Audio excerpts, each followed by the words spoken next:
nga Katonda akyatuwadde obulamu full figure ali omu ku bantu abagenda okufa obubi si mu bubi nsaba munfune bulungi full figure yavuddewo n'agenda ewa Nsambya Furnitures ku kitebe kyabwe ekikulu n'atuukawo n'ayogera n'Abansambya Furnitures era n'abagamba bamuwe miliyoni 5 50 million ze yasabye bamala okuzimuwa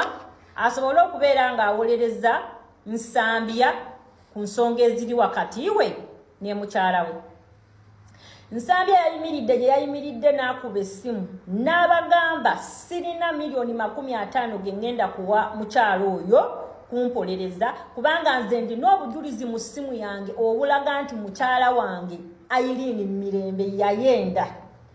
era nga ndina obujulizi ebintu byonna ebiraga nti Mirembe yakolera obwenzi mu bufumbo bwaffe era nga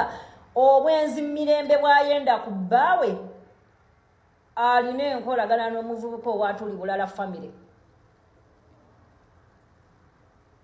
Nsambya Furniture n'akalambala n'agamba nti sirinayo sente ze ngenda kukwata nkuwe nakangubi miliyoni 50 okumpolereza. Bw'atyo full figure nga mummanyi n'obunanfuusa omumujjudde n'agenda ku side ya Mirembe ne Happy Home Uganda ne bamusasula kati ate n'avaayo n'abanga munnange ali mu kukuba Nsambya Furnitures. Faina abaze bagoberera abaana bano ababiri abaagalana tukimanyi bulungi nti ono omwana yali akola emirimu gye ng'alina ekibanda kye gy'abajja era Mirembe Beddings okutuuka okwegwanyiza Nsambya byava ku kitanda Nsambya kye yamukolera kwe yali akubira obulango bwa Katenizi. Bano ababiri teriiyo omuntu ya investinga mu munne wabula baali babiri abalina talent oba abalina kaliya nti ono yali mubajji ng'oli mutunzi wa kateni ne beeyagala. Bannayuganda muleme kuyimirira ku sayidi y'omukazi mu kuba omwana omulenzi ono paka nga mumutadde wansi ku ttaka. Mirembe Beddings gy'oli osirise naye obwenzi bwo gwe yayendedde mu bufumbo bwo. Imagine n'oyagala omu ku bavubuka abatuli bulala family nga ne video ziragira ddala Mirembe wayenze leero luno ndulina lutuufu nga n'obujulizi mbulina. Kati nze mbadde nsaba nakangubi muganda waffe full figure tukimanyi bulungi nti gwe awali ebyonoonese gy'oyagala naye bambi Nsambya Furnitures bw'abanga teyasobodde kukwata miliyoni 50 azikuwe lema kuvaayo ate kubeera nga okuba mwana mulenzi. Just beerako n'ekisa full figure beerako n'ekisa ku mulundi guno ebadde piece of advice okuva gyendi abaagala okumanya ebisingako obungi fe obujulizi tubulina. Full figure kaweddemu dda kakati obusungu olwavuddeeyo mwatu ye natuuka n'akola live n'ayambalira Nsambya blackmail tezo ze boogerako nti bannange oluusi byonna bye tuwulira tebiba bituufu. Ate kati ffe ababeera ne sayidi oli bw'ajja n'ayogera ogamba kituufu naye nga tebakonye ku bwo olunaku lwe balikoona ku bwo olimanyira nti munange si birungi. Kiringa omuntu ava eri n'ajja n'akugamba ati gundi oyo abadde akwogerako bw'ati gundi oyo bw'otaba akola kino na kino gwe n'okitwala. Naye olunaku omuntu oyo kennyini lwaliyogera n'agamba nti naawe wakoze kino na kino ate ng'alimba wolimanyira nti gundi oyo mulimba. Naye nga buli kaseera abadde boogera ku gundi yakola bakugamba gundi kituufu ne gundi yaŋambye ne gundi naye olunaku we likyuka ne kidda ewuwo nga boogera ku gwe nti gwabikola naye nga bambi oluusi si bituufu wolimanyira nti kumbe bulijjo bya bulimba. Era woliviirayo kugamba balimba nze ne weebuuza kati bulijjo bye bakugamba nti gundi abikola nga bulijjo obadde obikkiriza nga bulijjo obadde omanyi kituufu naye kati wekikutte ku ggwe kya bulimba. Nno wano eno omukyala full figure yayogedde nindaba sapooti abantu ne bavaayo onagamba nti bulijjo kino kye tulinda era bannange omukyala ajjeyo amazima. Kakati akatambi kakano akalaga full figure ng'ali ku Nsambya Furniture. Look at this. Oh my God. Black and white. And why black and white? Bambi. Katonda musasira mukakanyiza embeera. awo nno yabadde agenze kwesabira ku nsimbi era singa zaamuweereddwa ndowooza singa baasabudde mirembe naye lwakuba nti obukadde 50 bannange ng'obujja mu bizinesi omuntu akudefendingi ate ng'oluusi bambi ne kye baagala kudefendinga si bituufu ofiira ku mazima go n'ogamba nedda kandeke nga we kiri mukama anansobozesa bino mbiveemu awo wetuli awo nosobola okikkiriza nti abantu abamu bavumira babwerere lwakuba gundi amuwaddemu akasente omuntu n'atuula ku mmeeza n'agamba era nze bwino omulina naye nga mu butuufu byonna bya bulimba. Tukyali ku bansambya furniture era ne Mirembe Beddings ono ye yavuddeyo n'agamba nti ddogo mbo nsambya furniture ne Mirembe Beddings mbo baabaleetera ddogo. Ani yaleeta eddogo eryo? Nze omweso wundaza kirala eno kapo enkutteko ningamba nedda ngende wansi nsooke ntunuulira omweso guŋŋamba kikuba amanyanga manyi bano abaana baabaloga omuntu yabaleetera eddagala yalireetera mbigere bannange Lydia muvuma wa bwereere bwe tuba tuzze mu by'obuntu Lydia tasobola kulaba Mirembe ng'akaaba n'amuleka mu bbanga mwe mumanyi nti Lydia alina kubeera ng'asindiikiriza Mirembe ddayo nti kwe kumwagaliza naye si bwe kiri bano abaana baludde n'eddagala lino nga libasumbuwa naye nga tebakimanyi kirabika kugamba bambi bagenda ne bafuna erinnya ne bafuna ssente naye nga ate tebeeganze kimala nga bo bamanyi nti bwe banaleeta abafather ne basaba mbu bikomaawo kitegeera mukwano gwange bano abaana baabaloga ekisenge kirudde nga kyafa ng'omugongo gwaluma nga tewakyaliyo waaka ngenda kuyimirira ku nsonga eno paka nammwe lwe munaazuula amazima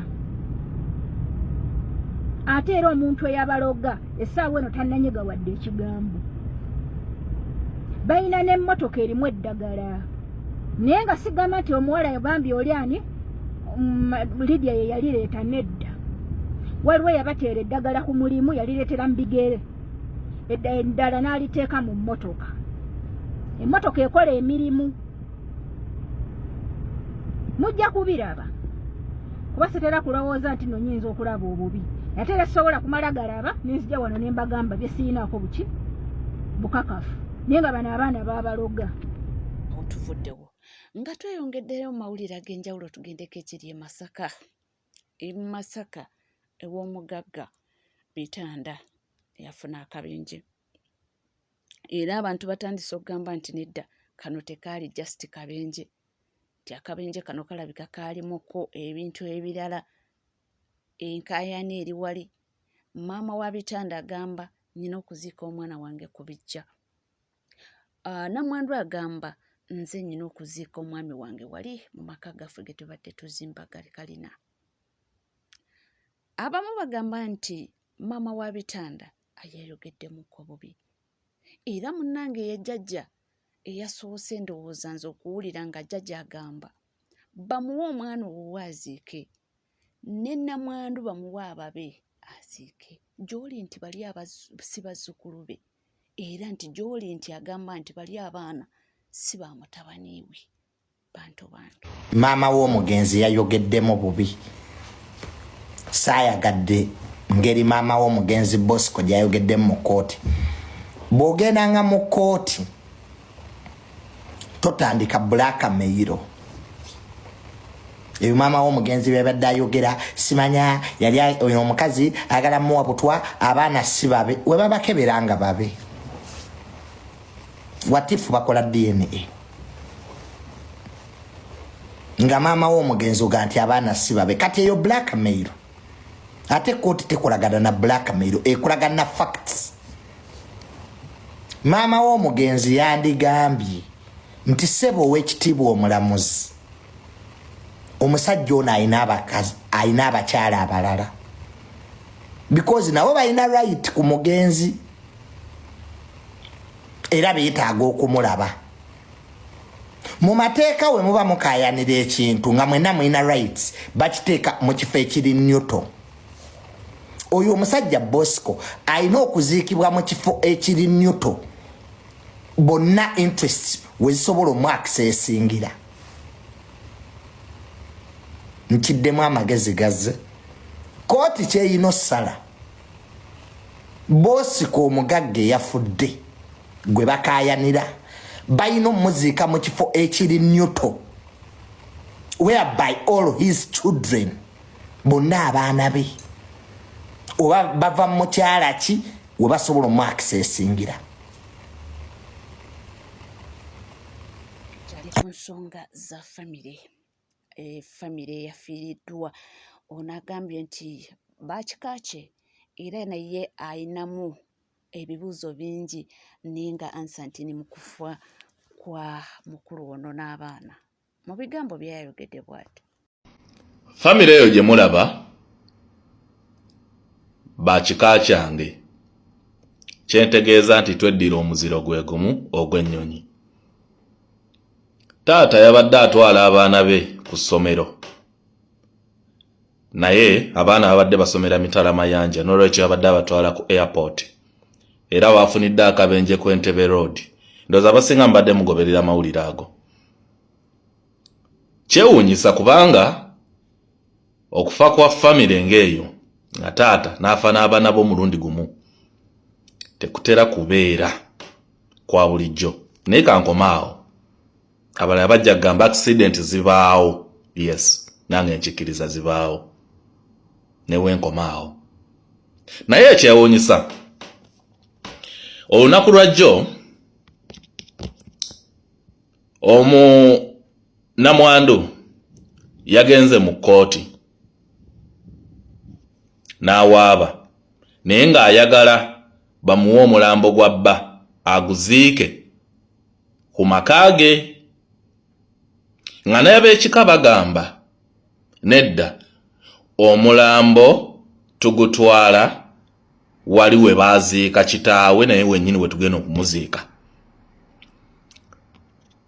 Ne wabaawo ate ne mukyala muto ye n'agamba nedda mulaba eri ennyumba ebadde esituka eri eya kalina gy'abadde asitula awo we yali yagamba okumuziika. Ngenda bikuwa wano kyengamba ngenda byekwawulira otegeere kye bitegeeza. Omukyala omukulu ye yamaze nannyonnyola n'ajjayo pointi ye ensonga lwaki yabadde ayagala bbaawe aziikibwe ku ttaka kuli kwe yazimba okuli ennyumba mwe babadde babeera. Ekisooka omukyala kye yagambye bwe mbasiziise bbaawe wange wano abakyala abalala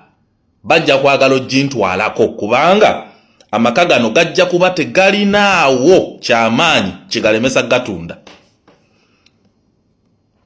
Oba kitegedde pointi ye yabadde ya mulambo kukuuma nnyumba, omulambo okukuuma ettaka eryo ku lw'abaana be. Pointi ey'okubiri oba ku mukyala omuto, mukyala muto eyagambye mbu ennyumba eyabadde esitulibwa eri wali eri bawange bwe yali agamba okukuŋŋaanyiza abaana be bonna bonna awamu. Bayithawo oyo omukyala yabadde alina okwogera kubanga ye Nannaalongo yazaalira omusajja abalongo era yabadde amufudde Ssaalongo. Ye n'agamba bawange yagamba kumuziika wali eri awasitulirwa kalina wali nga wayagala okuŋŋaanyiza abaana be bonna nga naye mukyala muto naye asika omulamba ayagala baguziikewa wali. Kati ate famire yo ng'egamba mu Buganda omuntu ow'ebifundiko ebibiri omusajja Ssaalongo tasobola kuziikibwa wabweru nga taziikibwa ku kika kye, tasobola kutandika kijja kye ate nga kyabadde kituufu kubanga bwe mukikola ekyo musigala muziika.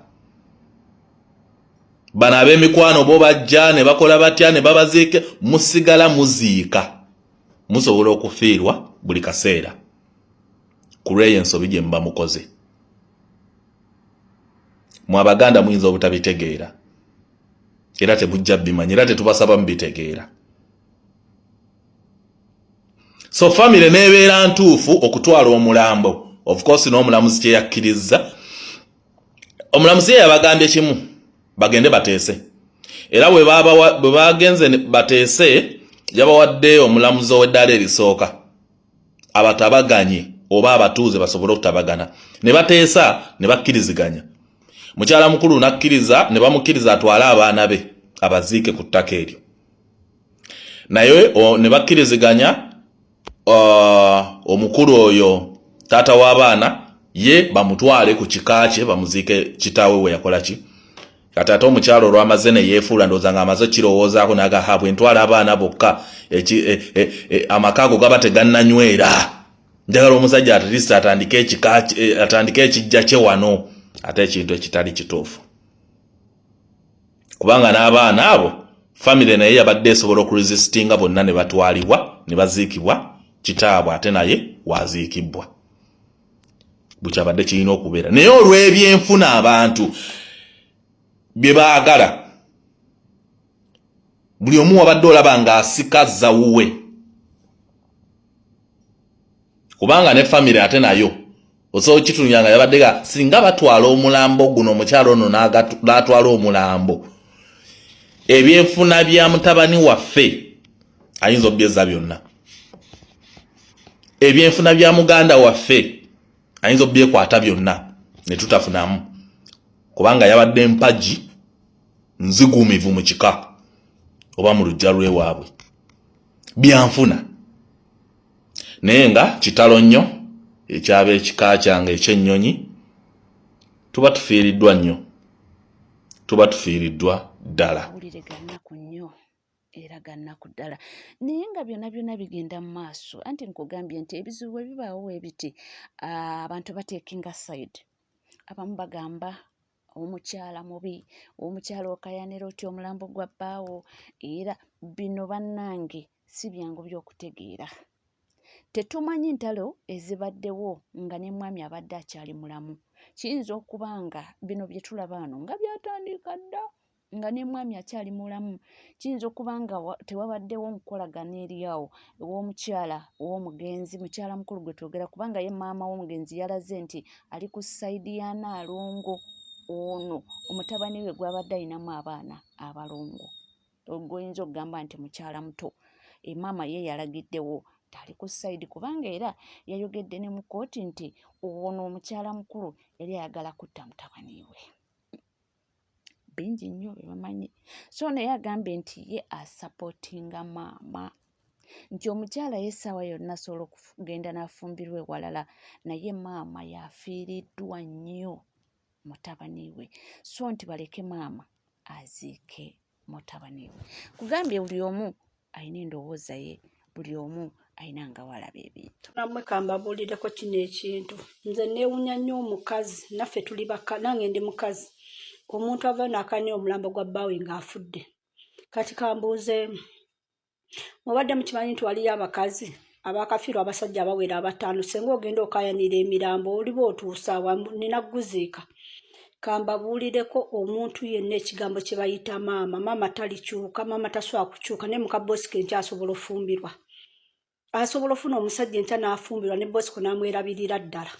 tosobola kunnimba nti maama obulumi essaawa zino bwawulira yazaala bosiko nti bwenkanankana n'oyo omukyala abakazi abamu baba balabya bugagga maama ayola omwana okuva nga muwere n'amuweerera paka gwomusanga bukulu nga bizoba nga mannyo baana mmwe muli ku ddongo naye buli mwana akunyumiza n'alizeeyo wakadde bampisa bubi nnyo naye ate abaana ani agenda obbaweerera abaana ani anaabambeerera mmwe mumanyi ekigambo kye bayita maama tasobola kukyuka katulinde ennaku z'omwezi nga 26 we bagenda kooti bwegenda okusaliramu ekyokukola nasembayo okulaba ku bintu ebyefaananyirizaako webiti ku munnamateeka eyafiira e Luzira oba mujjukira sitooli eyo nayo namwandu ne b'effamire ya munnamateeka oyo zaali ntalo era nabo baddukira mu kkooti ne basooka omulambo ne bagutereka okumalirako ddala oba gwali mwezi nga battunka mu kkooti nga b'effamire y'omugenzi bagamba omwana waffe tumutwala Soroti kyenali nawulirako yali Soroti oba yali Tororo kyenali nawulirako nti munnamateeka oyo oba taata maama yali yamuzaala walala ate maama n'amala n'afumbirwa walala. Sitole zaalimu nga bwe zityo, naye ate ye bwe yakola n'afuna akasente ke n'agula walala n'azimba eyo mu Western Uganda, esaidi z'omu Western eyo nga yali eyawasa eri omukyala oba yali mutoolo nga baagula eyo 40 pot eyo ne bazimba. Kaakati olwafa entalo ne ziba entalo era nazo baddukira mu kooti okukakkana. Kooti n'esalamu nti mukyala atwale bbaawe amuziike mu maka gaabwe ge baali bazimbye fort. Naye lwali lutalo ebeetololo nga bagamba nti twagala mutabani waffe tugende tuziike. So tulinde ekinaaba kivuddeyo ennaku z'omwezi nga 26 omwezi guno gwennyini nabyo tujja kubanga tebatuusaako. Bali kubanga wekomidde ku Legit TV 256 towerabira kubanga osubscribinga, ringinga that notification bell, sharinga, likinga. Ebisigadde butereeva amawulire tujja kubanga tugakwera, tujja kubanga tugakutuusaako wona w'oli wona w'osinzidde. Sigala naffe tofa.